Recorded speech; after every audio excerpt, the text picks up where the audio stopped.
It is the Riot on, whatever podcast service you're using. No, let's try again, Hudson. You got to be confident going into our podcast intro, okay? It is the Riot Podcast. There it is. Welcome to our podcast today. Hudson filling in again for Obi. He might finish up the week. We'll see. I'm not sure when Obi will be back to feeling better, but hopefully very soon. And I know he appreciates all the get betters and all the text messages. So you're welcome to text him at 877-2-RADIO-U. Until then, Hudson's here. I'm here, and in the show today, you're going to hear that not only Obadiah, not only am I and Nikki here, which is also terrible grammar, but there's also an no one cares with this show. Red light. It is. That has joined us. And it's still on. It's still there. It's still on. I feel that it's going to be a fun little game to see how long that stays on. Well, Hudson and I are committed to not turning it off. So we'll be the ones who notice it the most because Nikki, you won't see it in the daytime hours. I couldn't turn it off if I wanted to. I have no idea how it turned on, where the switch would be. There's a board in the back that has sliders. Oh, I don't touch that. Okay, but that's what you would touch. You pull the sliders down and it turns the lights off. But if you turn the sliders on, like too many of them, it will overdo the grid and it'll blow them. So like you have to really be careful. Well, that's why I don't mess with it. So being careful for us is not touching it. So this red light's going to be on for the rest of our lives. Yep, it is. It is. Also in the show, we talk about moving Valentine's Day, and there's some candy mac and cheese that comes along with that. I wish we could buy that. I really think it'd be fun to try, at least for the show, but you have to win it. So we'll tell you how. Well, let's get entered. Why haven't we done that yet? We try to sum up the whole GameStop stock situation, and surely by the time you're hearing this, that will have all changed anyways. True, good point on that. We'll see. My favorite thing from the show today is the topic that PETA is currently working on is pretty great. They're fighting the good fight out there. Now, this is twice yesterday's podcast and today's podcast that you brought to the show PETA stuff. That's right. So I want to know, if you do come in tomorrow, you got to find something else. I'm curious, actually. Did you know JR, he last year had to go vegan for a while? Yeah. And when he did, one of his friends signed him up to be a part of PETA as a joke. Did it?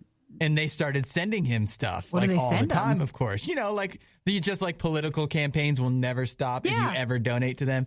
That's what PETA was doing. So I wonder if he's getting all these kind of communications still. I know, maybe he's. I know he's not vegan anymore. No. But maybe we could talk to him and be like, "Hey, what do you do to just give us one more PETA story?" If any of PETA's mailers persuaded him not to stop eating meat, but to start thinking differently. It's a good question. It's worth asking.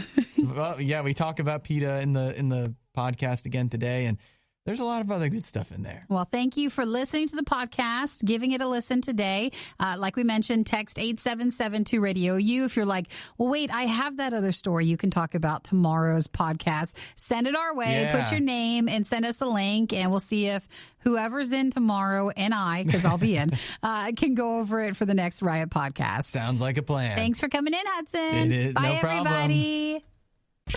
Listening to the worst of the Riot is the equivalent of standing in line at the BMV. Ugh. Worst of the Riot. RadioU. A couple things. One, I feel increasingly glad for this plexiglass shield between us. Because, and I'll tell you why. It has nothing to do with the virus. It's that I brushed my teeth before I came in this morning. Was it not enough? Afterwards, I had an instant breakfast. Yeah. So, milk and all right, I can feel it. I know this isn't a good situation over here. And you're going to be adding coffee in a moment, I'm sure. You're right. Well, so then that's the plexiglass and the mask. I guess that's a bonus. I was going to tell you, because I don't think you can see it because of the plexiglass between us. I bet you there's a big glare. But when you get up to go out, if you're making coffee, no pressure. But if you get up to go, you need to look in the radio studio. We have a TV studio behind us. For RadioU TV, and you need to look in the corner. Someone left a red light on. I see it right above your head, actually. It's very almost ominous. Like St. Elmo's fire or something above your head. It is weird. And I was like, I'm not going in to turn it off. It's just right in the corner on one of our sets. So it's like a brick wall. And it's just this weird overhead red light, and that's the only light on in there. So if you see it, I'll let you decide if you want to do anything about it. It's ominous, and I don't like going in the TV studio when it's dark. Sure, no one does. I don't know where any of the light switches are. So I have that problem in general, but especially in the TV studio, and it's big and empty, and so we just don't leave. But there is stuff to bump into in there, so. We don't leave lights on in there, and I didn't even know we had the red light. Yeah. So I don't know where that came from. It's just a very unique choice if this is a night light we're leaving on during the night or something like that. I don't really understand why it would have been on, and like it wasn't on yesterday morning. I know. And Nikki, you know this, we're slowly and surely running out of people that are coming into the building. I know. One by one, they're dropping. I know. And you and me didn't turn it on. And so. It's like, well, Chris, who put the red light in there? So, again, you don't need to go in and turn it off. Yeah. I'm fine just letting it stay on. It's just going to sit. It really is like it, in my view, it looks like it's a foot above your head. So it's going to be distracting this morning. No problem when you just come into work and there's this very eerie red light somehow in the studio. Obadiah and Nikki tried their hardest, and that's what really matters. This is the worst of the Riot podcast. I appreciate when streaming services actually tell you numbers because we all get curious how something does. And Netflix for our whole life has been somewhat secretive, but they're more vocal than they used to be about how a movie did for them. Yeah. Now a lot of times when Netflix puts out numbers or, their headlines, I always feel skeptical. Yeah. Because now they're saying Bridgerton is the biggest show ever. They do. They say that. And that's why they're supposed to have what that is. 8 seats. It's not for you. It's not targeted at you. So I don't think you should worry that you don't know what it is. But yeah, you wonder, like with Netflix too, it was always another company, like an independent company who would say, well, these are our findings. And you're like, well, how are you finding that? Somebody needs to audit them. Pretty much. So Netflix has been quieter in the past, but they're more vocal now that they have bigger numbers. But HBO Max has divulged the details on what Wonder Woman 1984 did for them at Christmas time. Okay, and it's good? It is. It seems pretty good. I mean, I think so, unless you're saying that they're also lying. Like maybe Netflix. I believe HBO Max, but I'm partial. Because I like HBO Max, so I guess I'll just listen to what they say. Well, then... HBO Max is the one that I pay for. You're the target for that, but not for everything else. Yeah. So they're saying for Wonder Woman 1984, basically with the pandemic, it was like the top movie in theaters, but... That's not really that hard to do. No, not really. So if you push that aside, the new way of them putting it out in theaters and then also at HBO Max at the same time, people kind of wondered if that would pay off for them.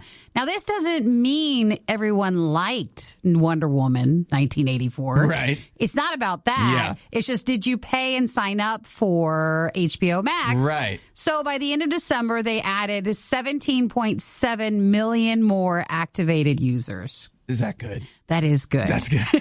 What they were saying is that helped drive domestic HBO Max, because HBO Max is worldwide, but this is not something they were doing worldwide. This was just here. So domestically, HBO Max and subscribers to more than 41 million users. And that was something they were hoping to do at the end of 2 years from now. So they're ahead of schedule. Very, very good happy for with them. it. Isn't it nice too that they had high hopes for the movie, and as far as they're concerned, I guess it paid off. But even I never got around to watching it, and I had HBO Max this whole time. But that's partially because I heard it wasn't very good. So, but again, they don't care. They want it to be pretty good, like, not the worst thing. Something that makes you feel appreciated as a user of HBO Max. And then they'll string you along. Something special. Yeah, exactly. And then they're going to string you along throughout the year and hopefully keep it. That's the next question, right? With all of the other theatrical releases they're also putting out on HBO Max, will that keep people from canceling? Because there was that article a couple weeks ago about how the churn. Yeah. With people just canceling after they watch what they want. But if there's always something new that you really feel you want to watch, it might pay cancel. off for them. Yeah. You might still keep your subscription. So if you signed up, you're one of the over 17 million new subscribers. They say they got that from September to December. Okay. And they blame that in a good way on Wonder Woman 1984. Well, I'm happy for him. Like I said, I'm partial to HBO Max. It's me and my family just had a big discussion the other day where we want to be able to keep all the streaming services, but nobody wants to pay for all of them themselves. That's the problem, isn't it? You're like, what to do? And I somehow, maybe because I guess I just like it enough, I'm the one that's stuck paying for the most expensive one in HBO Max. You but guys you know keep what? that? I need it. We need it. Everybody picks one like in the family, and you're like, the parents buy this, the brother gets this, the sister gets that. Yeah, we got a Netflix person, a Disney Plus person. That's the other one I can't give up. I want to trade because that's a lot cheaper. You want to take that one? Yeah. How to survive the riot. Do the complete opposite of everything they say. You're listening to The Riot on Radio U. We were just talking about HBO Max, and I don't want to go all streaming service heavy, but I thought this was kind of interesting. So TiVo used to be a thing a long time ago. Right. It's still a thing, but it's not like anything like it used it's to. It's not what it used to be. Okay. So it was almost like a DVR box, before cloud streaming and stuff. It was an actual physical box where you could record whatever shows you wanted. Right. And that was back, I think, more along the days when it was cable. And then if you wanted to break cable, there wasn't a lot of stuff. So you kind of moved on to TiVo. But that was the huge thing, too, because if you wanted to record something at that time before TiVo, you had to use like a VCR, as in cassette, you had to, video cassette tapes. This was before even your cable provider was something. So it was kind of like an old school thing, but they still. It was huge it was groundbreaking at the time, and now it feels so unnecessary. They're one of the companies I really wish you saved your money back then. Right. Yeah, they could have taken over the world because I don't know how popular it is at this point, but they did an interesting survey of adults in the United States and Canada. So TiVo published their findings. They said about 4,500 adults claim that out of those responding, so about 80% of the survey's people, they reported that they want to use free and ad-supported service rather than pay for another one. Now, we all say that until we actually get it. It's in theory. Then you change your mind. It's an idea. So it means we have Netflix, we have Amazon Prime, or if you have HBO Max. They wish that there were free versions of those that require them to watch ads. Yeah.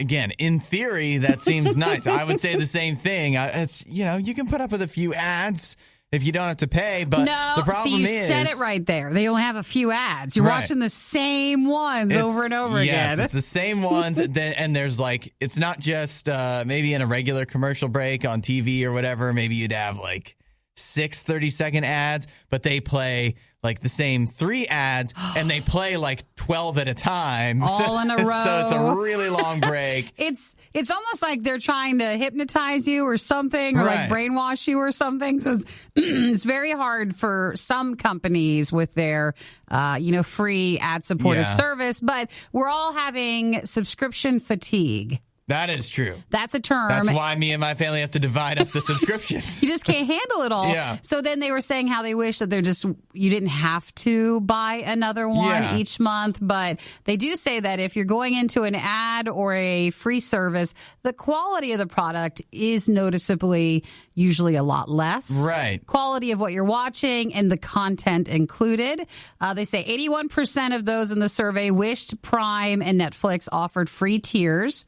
80% said they reported a difference in the quality, so it is noticeable. But they did say that people are more willing to pay for the bonus stuff. So they're willing to pay for when Mulan came out. Sure. Or Disney will do a lot of movies this year where it's the VIP experience where you're an important enough person to pay $20 or $30 extra for a movie. They did say that they are interested in that, and 31% said that they would be interested in streaming new movies even once the pandemic is over. Well, let's have our little say in this survey here?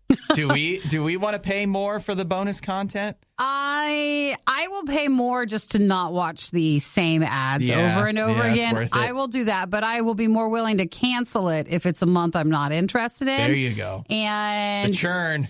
Yeah, I know. I'm totally into that term, churn away. Yeah. And, I was very disappointed in Mulan, so I'm a little shy now. Yeah, you're gun shy. Yeah. Putting $30 in watching an extra movie, but one hasn't come up yet that I've had to do it with. Yeah, it's tough with the ad-supported stuff because not only are the ads all the same, there's a bunch. Look, what they don't have on those free services is any kind of really original content that you want to see. Yeah. It's all the older stuff. So if you do want to watch some kind of older show, and maybe it's not on Netflix, it would be on there, and that's fine if that's what you want to watch. But if you want original stuff, you really do have to pay. That's the problem. Also, the bigger problem is they don't cover this in the survey, but there's not a lot of good stuff to watch. Yeah, so. Yeah. Using advanced technology, we've digitized and transcoded Obadiah and Nikki into a purely digital format. This is the Worst of the Riot podcast. So Kraft Mac and Cheese has talked about something new for Valentine's Day. Yep. I am super disappointed, though. It's another one of those things that's not actually a full release. Yeah. So you can only it's almost, win one. We feel bad talking about it in a way. Because you can't. They're only doing this because they'll get some headlines out of it, even though they're not really offering a new product in stores. So it's candy mac and cheese, and it's completely pink. But what it is really is you have a chance to win a box of Kraft Mac and Cheese. Then they give you a candy packet to mix into it. So I'm sure the packaging will be super cool, but this is not something they're selling. And I assume you could try to make this on your own, but it'll turn the mac and cheese pink. And this is honor of Valentine's Day. If you have a chance to win, you can enter through Candy Kraft Mac and Cheese through the website, and that's something you might get. Is it actually candy flavored, like when you add this in, or does it really just make it pink? It makes it pink, and it's candy. Okay, it is. So it does sweet. make it sweeter. Yes, I don't know if I really want that. Well, I think it'd be fun. Couldn't they just make a pink one and just put it in stores? How hard would that really be? That's something I think you should talk with them about. Yeah, I think Kraft and I need to have a little something. It's a limited edition flavor boost. And they're saying that boost. For Valentine's Day, it would be nice. So you can enter to win one of 1,000 boxes of the candy Kraft macaroni and cheese. I'm disappointed, but I don't know. Are you really ready for Valentine's Day? It doesn't feel. I mean, Monday is February, right? Right. So we're a few weeks away. We're not far. Yeah, I don't want Valentine's Day. You know what? I was just thinking they should move Valentine's Day out of February. Why? Because it goes hand in hand with it. What about February screams Valentine's Day? Screams love is in the air. Listen, it's not. It was before us. We can't change that. Where do you want to put it? I think it should be in August because August has nothing going on. So does February. I just feel like romance is a little more in the air. We're all kind of grumpy in Valentine's Day time. February is the worst month of the year. August is also bad, but that's just because there's nothing in it, so we should move something to it. Listen, my birthday's in February. Let's watch what we say about the month, okay? Well, then it's got its own holiday. It's got enough. It's got plenty. That's it. I don't know about the pink mac and cheese. I don't know if I agree with Hudson's moving of Valentine's Day. I think it's too late for this year. Well, yeah. We'll have to see what other people say. We delayed everything else. Let's just push it back. Not pushing it back. It's too cold. This year, it's awesome, though. You don't have to go get a date because you're not supposed to meet strangers or new people and then go out with them. Yeah. So you're good. You actually get an excuse for this year. Yeah, there has been they've dialed back on all the dating stuff that you see in commercials because they're that would be insensitive at this point. Just rubbing it in, right? So Candy Kraft Mac and Cheese is, again, the website. They're doing 1,000 boxes of the candy mac and cheese, which is basically a candy packet, pink stuff. Mix it up, makes it pink.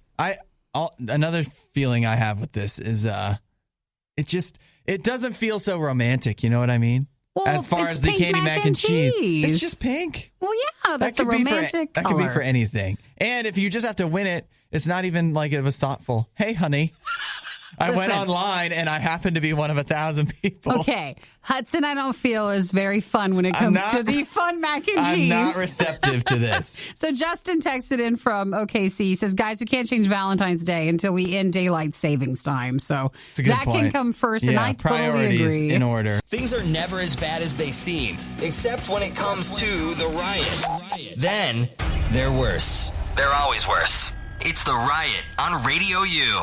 We talked Bond. I mean, we all are aware. I think it was Monday because it was over the weekend. They were talking how it's got pushed again. Right. So I don't even remember, like, when will Bond ever come out?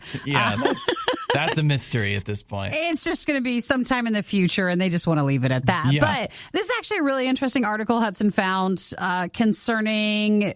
These are other problems. It's not just pushing a movie back. Right. You know, when Bond was supposed to come out, like they had released its theme song. They had already done a big promotional been out for a long push. time. Yep. Like it takes away then everything they put to promote the movie and makes it like old, or you can't resend that out by the time the movie actually comes out. So this talks about other pandemic related problems when there's delays to movies, especially something as high profile as Bond. Yeah, so they're saying that if you watch a James Bond movie, part of it is, in this day and age, how many product placements they have in it with the gadgets, phones and the cars and the watches and all this stuff. And well, now a lot of that stuff that was in the movie originally is kind of starting to get a little outdated since the movie's been almost, we're going to be close to 2 years. Well, yeah, and if you even count how many months or year was it when they started to film it? Yeah. So they say that a lot of the stuff was first released in early 19 for the gadgets in it. Right. And so by the time this movie comes out, there's going to be newer models. Right. So what are they going to do?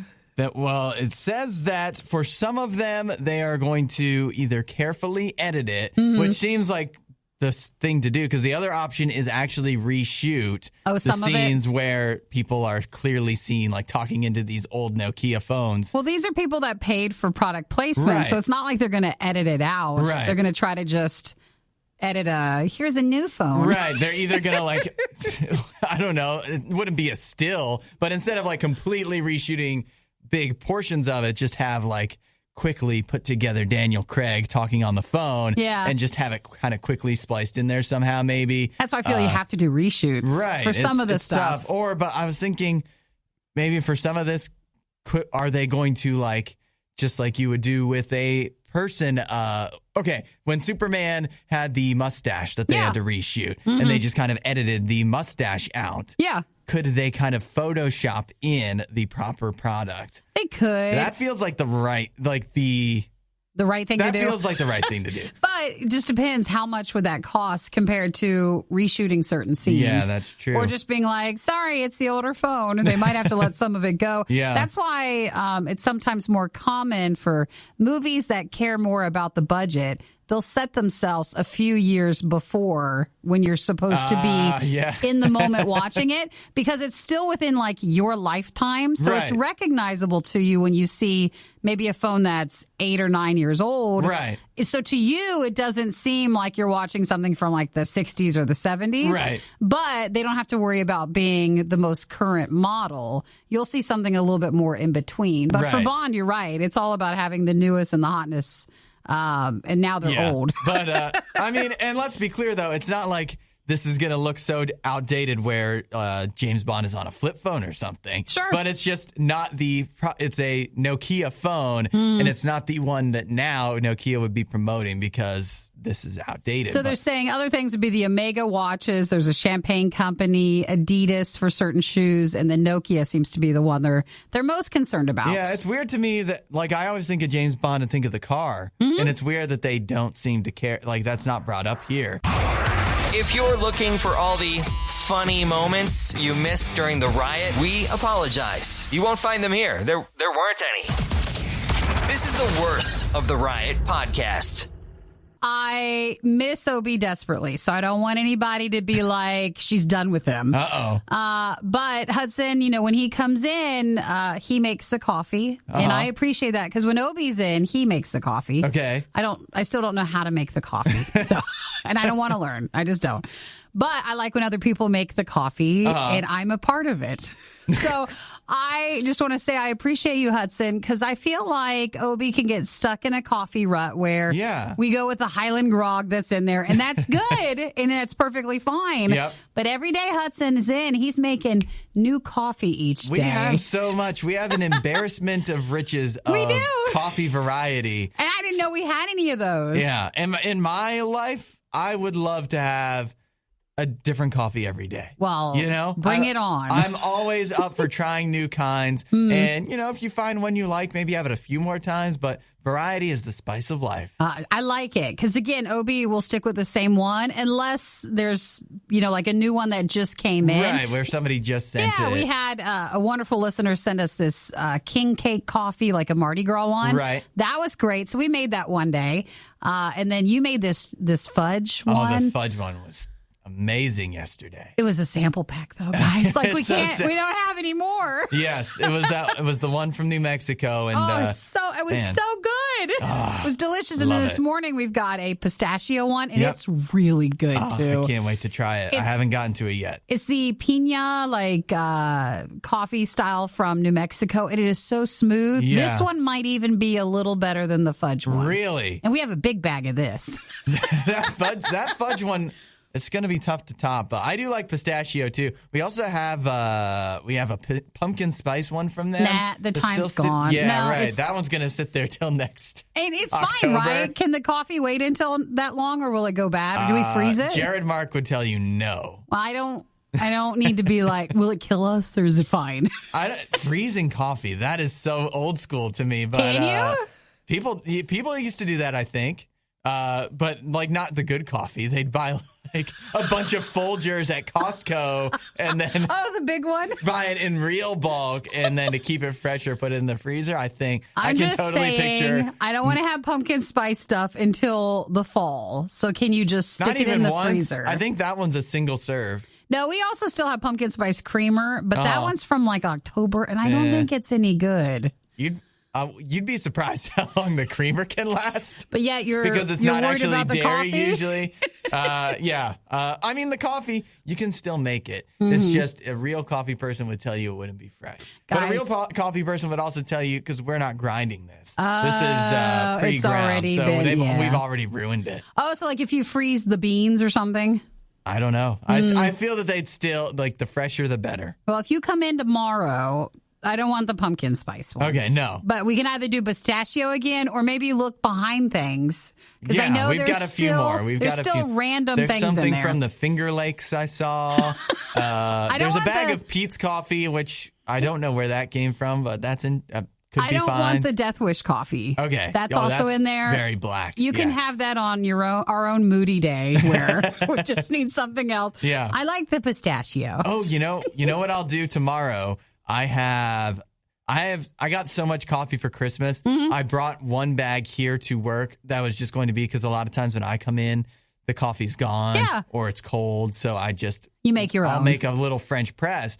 So I've got a whole bag of stuff from my mom's coffee shop that she works at. Ooh. We can go with that. If I'm here. If not, you could just add a little from all the bags, and we can just make a combination, like when smorgasbord. When you go to the again, I feel like that wouldn't be good. That's a real coffee person would tell you no. No, but it's like when you go to a freestyle machine or something, and you just swipe across and you get a little bit of everything. Yeah. Riot with Obadiah and Nikki on RadioU. So Hudson and I already mentioned the phrase subscription fatigue earlier. And that's not just for streaming services, but it seems like everything has a subscription with it. And this also has one that goes with the new Alexa Guard Plus. For your Alexa device from Amazon that they're launching this week. And this is like a home security subscription service. Pretty much. It is. It's like using your Alexa. If you have one at home, it would be constantly listening, like it always is. And and we're fine with that most of the time. But it's constantly listening for, like, say it hears a smoke detector going off. Okay. It would then contact you or contact authorities or something. Right. If it heard glass breaking, if it heard this or that, or if you were able to command it and say, call for help. Alexa would be able to be your go-to for your security devices, or if you don't have them, to make it seem like you have some security devices to call for help. And it's $4.99 a month or $49.99 per year. It adds up. Though, compared to a actual home security service, that's a lot cheaper, but that's also for good reason because those are a lot more in depth. This one's not tied in though to like your windows and your doors, right? So it is relying on hearing things. If it's a really quiet burglar, you're out of luck. You're out. Yes, you're totally messed up. So for this, if you paid for, there is a free version, but it gives you like just basically smoke and alarm sounds and glass breaking and turning off your lights on and on to make it seem like you're at home. Right. You can do that anyways. Right. I like how I'm looking at the little breakdown, the free versus the Guard Plus. Yeah. And the top thing of it is, call the emergency helpline hands-free from your Echo. With Guard, you can't do that with the free version. You can only call an emergency helpline if you pay $4.99. Is the helpline like 911? Because I can also just ask my phone to call. Right, you can do that anyways. And I don't know, it might be a special Amazon helpline, but I don't really want to call the Amazon helpline. And unless I'm missing a package. And someone's breaking in who tried to take the package. Who took the package, yeah. But if you have, I just like to imagine the Alexa device like standing idly by while you're like, help me. And it won't do anything. Yeah. It's doing nothing. That would be $4.99 a month. I know it's turning your lights on and off, but it's getting it wrong. So the other thing it does is if it hears, it detects noise like around your place. Yep. I don't know how much it's listening. Like, can it catch outside noise? But it will do dogs barking. It'll make that sound when motion is detected outside to make it seem like someone's in your home, or it'll start turning on the lights to, again, make it seem like someone's at home. Yeah, it's a good feature, but for $4.99, I'll just take a dog. I have dogs. Yeah, already. I have a dog. So that really, and my dog would be barking, I guarantee you. They bark anyways. Right. Even when they're not hearing I think someone I have outside. enough barking going around. I could be loaning out my dogs for $5 a month. We need to turn that into a service. I know. It's interesting because, it's another subscription service, but that's the Amazon Guard Plus. They're just hoping that you're interested with your Alexa device to make it seem like your home is secure. Yeah, I think this is really, the more we talk about it, it really feels like one of those things where Amazon's hoping it's just cheap enough, $4.99. It doesn't seem like a lot on its own. I'm sure it'll move into something. They own Ring, and they own, they had... Gosh, what was the other service where you could have your packages put inside your house? Right. And you had to have a certain remote something with for. like a key or something, like a keypad. Like it would just automatically open. Yeah, I don't remember the name for it, though. So they're hoping to move more into like if you wanted to have security at your place. This is the worst of the riot on Radio U. I feel like when I first saw the stock stuff with GameStop. Yeah. I was like, well, why is it so popular? Like in the very beginning when it started. Yeah. Because I thought, well, GameStop, it's not what it used to be. Yes. And I know that it fluctuates because sometimes you can still buy a PlayStation or an Xbox. And then it tends to get a little bit more popular. But all this week, if I hear one more thing about the GameStop stock thing, and I didn't truly understand what was going on, but it's been something. Yeah, it has taken over the news, and now there's other stocks that are following, but I found a way to kind of give it a very brief explainer because I'm aware of what's going on, but I don't completely, just to try to convey it to other people It's hard to do, but I think I've found it. Basically, the idea is that got this all started. If you think GameStop is going to fail, go bankrupt, it's a bad stock, what you can do as a kind of hedge fund or whatever is borrow stocks. And so the idea is you borrow them, you pay a fee to borrow them from somebody who already owns them, and then then you sell them if the stock goes up a little bit, and then buy them back when the stock goes back down lower than what you originally paid to borrow them, so that then when you return the borrowed stock, you made money off of it. Gotcha. But what's happening is all these people on Reddit, the Wall Street Bets Reddit, they have, instead of, basically the idea behind that is the stock has to go down. Yeah. But the people from Reddit, even though there's no reason from the actual GameStop company for the stock to go up, they've figured out that this one hedge fund was shorting the stock, is what it's called. And so they've bought a ton of it. And the more they buy it, the more it goes up. But those investors that borrowed the stocks originally, trying to sell them back at a lower price, now they still got to give those borrowed stocks back. Yeah. But their price is through the roof. They probably paid like less than $20 for it, and now it's several hundred. They're now over $300. Yeah. It seems like, to me, outside looking into stock stuff, because I just don't deal with that, it seemed like a game that we weren't invited to play. Pretty much what it is. It really is what it is. And because it was from Reddit, it felt like, a form of people were like, let's mess with the system. Right. Is basically what it's been doing. So now people are trying to get in trouble. They've privated the group on it, and they're banning some of the stuff with it because they went on from GameStop and they were doing other companies that don't do well. Yeah. So now today you might start hearing about AMC, like the theaters. Blackberry, yes. Like, who's doing that? Yeah. Tootsie Roll was one. Basically, any company you're like, how are they even still around in a way? They're making it bigger. Exactly what those people that would have originally borrowed the stocks were thinking. That's like, how can this company stick around? How could Nokia was actually one of them? How could Nokia stick around? And now, so they've got all this stock borrowed, and they're hoping for the price to go down. And Reddit is like, oh, no. We're making more money. Nokia is valuable for no reason at all. When I saw the Tootsie Roll one, or like Blockbuster is a part of it too. Yeah. And now it's almost become, people are trying to find these companies that are just not popular anymore. Right. And they're like, well, do this one, and do this. And obviously it can't continue like that, but it has been. And in a way, I like, part of the point this was all proving, because part of it is it's a lot less about the people.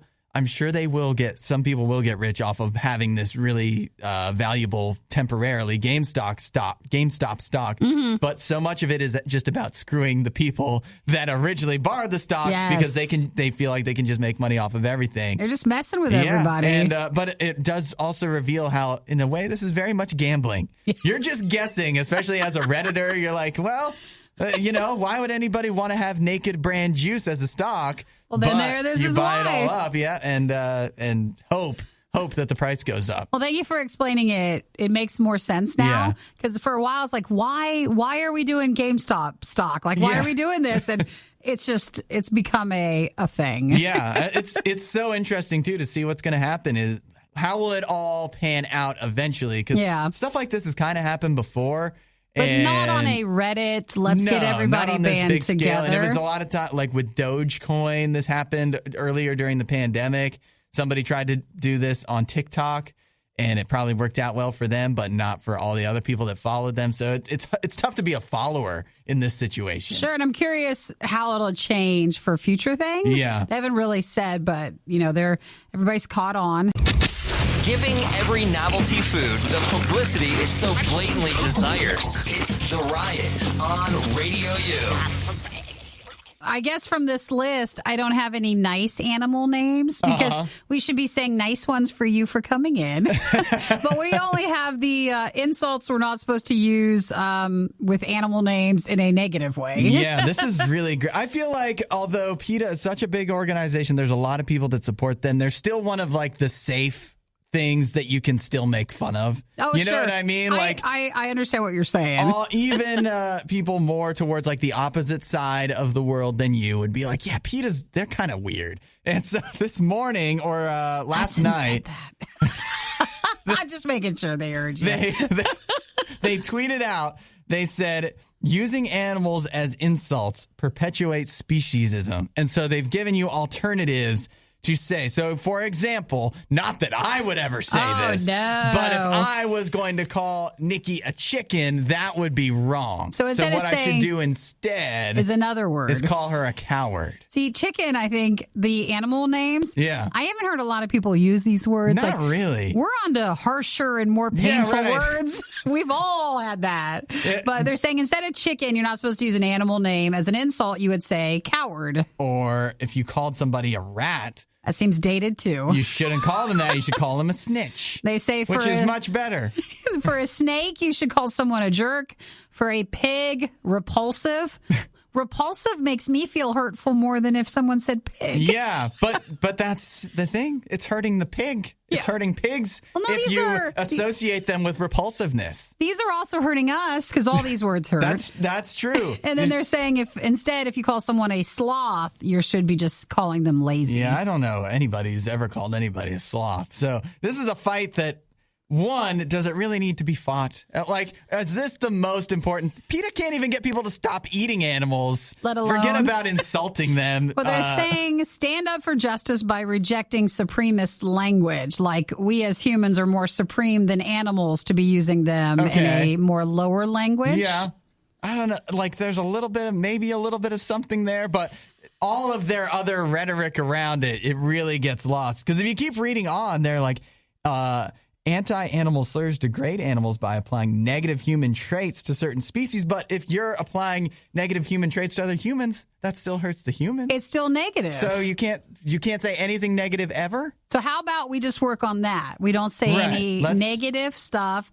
At least be constructive. Instead of saying pig and instead of saying repulsive, say there are certain characteristics about you that I hate. That you need to work on. Because it's you, it's not me. Yes. Or you should combine them and call the person a repulsive pig. Yes, there you go. Just try to hit them with both of them. You don't need to mince words. Like, make sure it's really clear what the problem is. Sometimes, I don't know if anybody else feels this way, but when it comes to PETA and sometimes other organizations, I just want to tell them, like, I'm so tired, and I feel like this is all I can do right now. Yeah. I just try to talk as nice as possible. I'm not trying to use any of the species words. Right. But if it happens, my apologies. But again, I think we're all just tired. Yeah, but and it really seems that you know what it does? I think somebody was just being lazy at PETA. You mean a sloth? Yeah. A sloth at PETA? That's right, yeah. And then someone said that there, and they're like, oh, no, here's my whole list. This is the last straw. You will not call me a sloth again. One more time, Bob. And now I'm making a graph, and I'm going to tweet about it. I think they found, rhetoric from other movements at the moment, and they're just like, hey, we can get some, PR out of this if we just copy and paste but put animal names in. Well, I don't know why they tweet, because then whenever I look at a PETA tweet, it's always just underneath, it's everybody just sending gifts back of eating animals. Right. It doesn't seem very productive. Even if their mission is good, their messaging is the worst. It's a mess. They cannot figure it out. Why don't you yesterday we were talking about the monkey labor. Yeah. Why don't you just deal with that? You work on the monkey stuff because that's an easier win for you guys. And leave the insulting animal slurs. Work on that later. Yeah. Mm-hmm. We need to progress more on animal issues before we start tackling those. This is the Worst of the Riot podcast.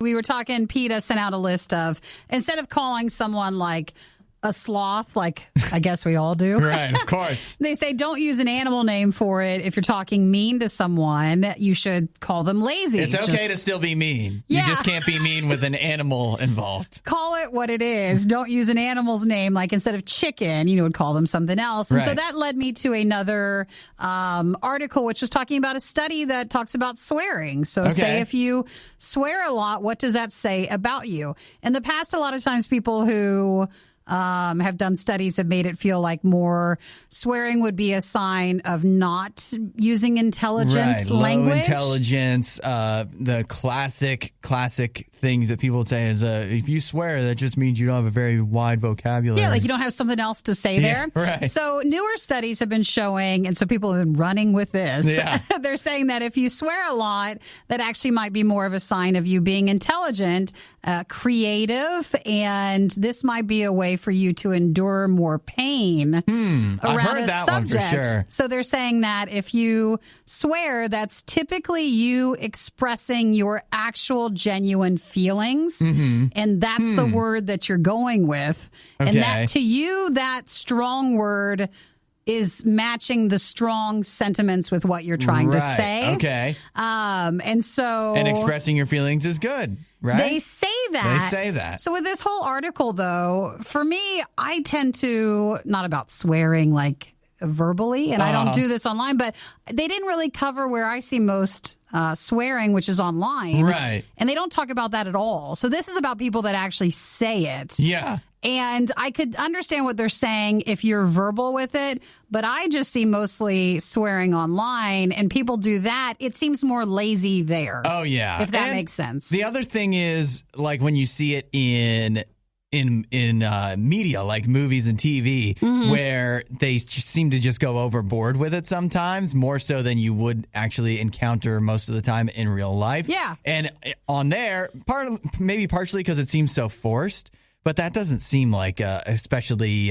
intelligent there either. It feels kind of lazy. That is lazy writing. It's sloth writing right there. Come on, Hudson. Let's bring it up to the next level. But no, I agree with you. So if you see it in movies and TV, it tends to be, well, there was nothing else to put there. Right. They almost have to get a quota of so many things in. And sometimes, like, for certain things, you're like, yeah, that probably makes it a little more realistic. But to go so overboard with it as they do sometimes, well, that's the it same really with gets ridiculous. People online a lot of times just use that as a way to make the post more scandalous or like, ooh, what are they saying? Yeah. And so you tend to put something in there to get someone's attention, right? But it doesn't necessarily match your sentiments then if you're putting it online, right? So I wish this article would have covered actually that side of things. Instead, they're just saying if you swear a lot in person, that you're probably more intelligent than maybe they would have made you believe. It makes it seem to me that like their findings say, if you swear a lot, that is a sign that you are intelligent. They don't say that people will perceive you as more intelligent. So you may be the most intelligent person in the world swearing all the time, but everybody else is like, this guy. He's got nothing else to say. Right. Actually, that's a good point, too, because you don't want to go around and, like, say you started doing that at work. Right. And you're like, oh, I read this article, though. I'm smart. Right. But people's perception of you. I don't think if we got, like, a special waiver from the FCC where we are allowed to curse on the air. That ain't happening. I don't think that all of a sudden our show would be like, wow, this is the smartest show on the radio. They really seem very intelligent. Yeah.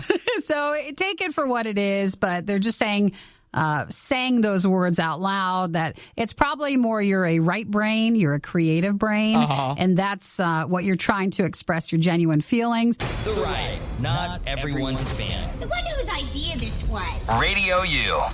I can't tell you how many times when it comes to Riot food fights, people want us to try a Carolina Reaper pepper or like the ghost pepper stuff. Right. And I try to gently explain to them, like, our food fights are like, ooh, here's a new peanut butter cup. Yeah, it's more fun. Yeah, it's more like, fun and less a challenge. Here's this new cereal. Whoa.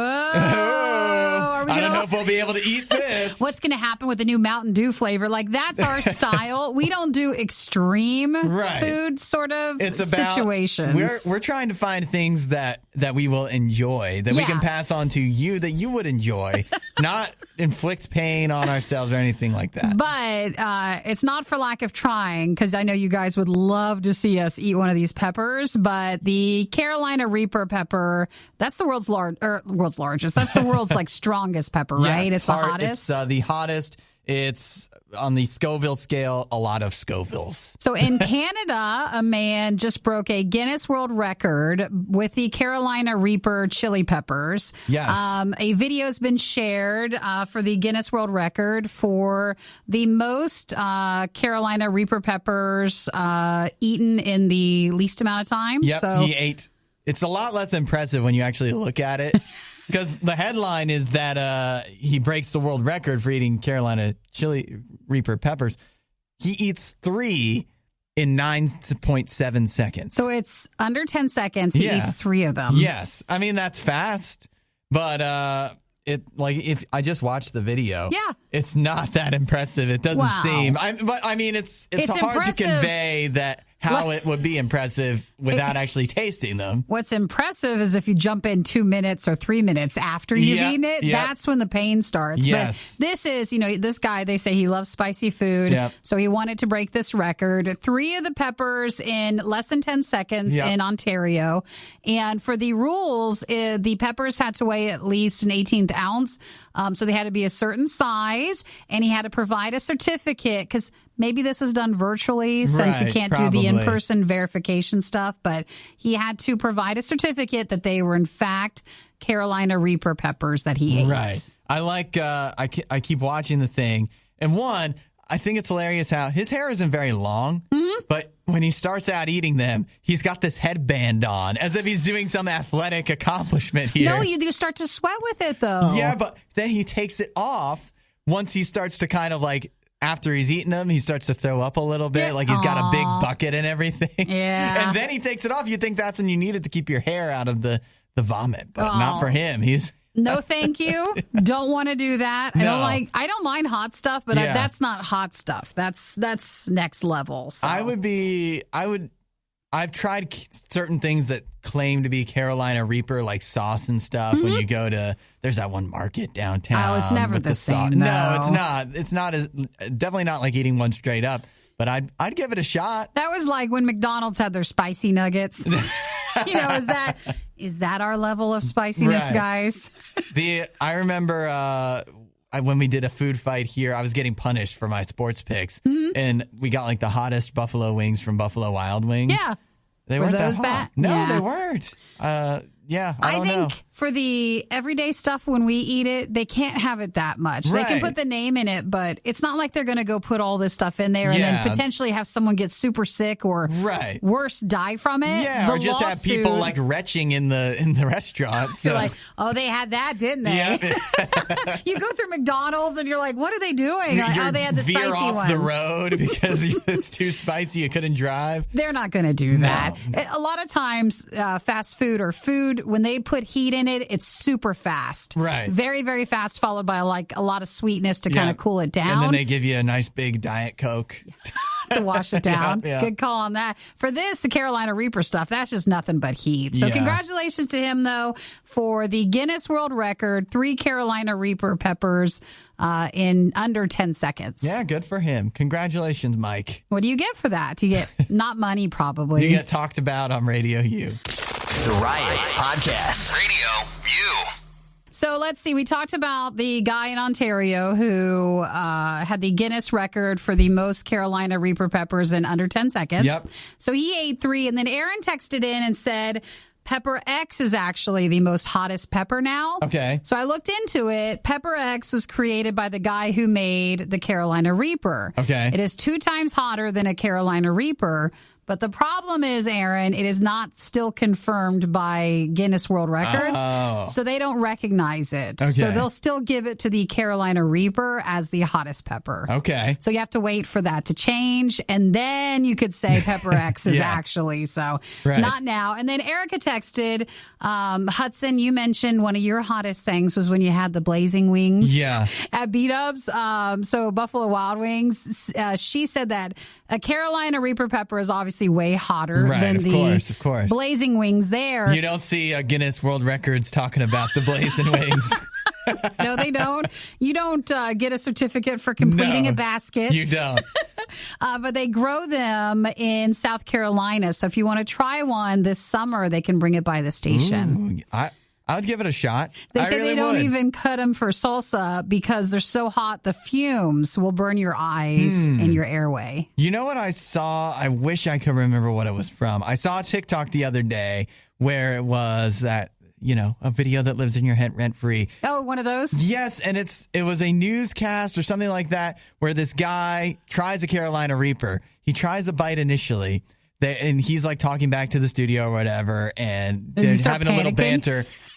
He he goes in for a second bite, like not even really thinking about it. Yeah. So then he starts to really suffer because he's had like 2 bites of the Carolina Reaper. You can't, especially if you're broadcasting, like you can't because you're going to start coughing. Right. And you're going to start having problems. But the one I watched the other day was the guy was rubbing his eye. No. And he didn't realize That's exactly what I would be afraid of. That is what I would do. I wouldn't be able to stop myself. Well, even if you're not like... If you're just touching the outside of it normally, there's still oils on it. Right. So it can still burn your eyes, even if you're not like touching the inside of it.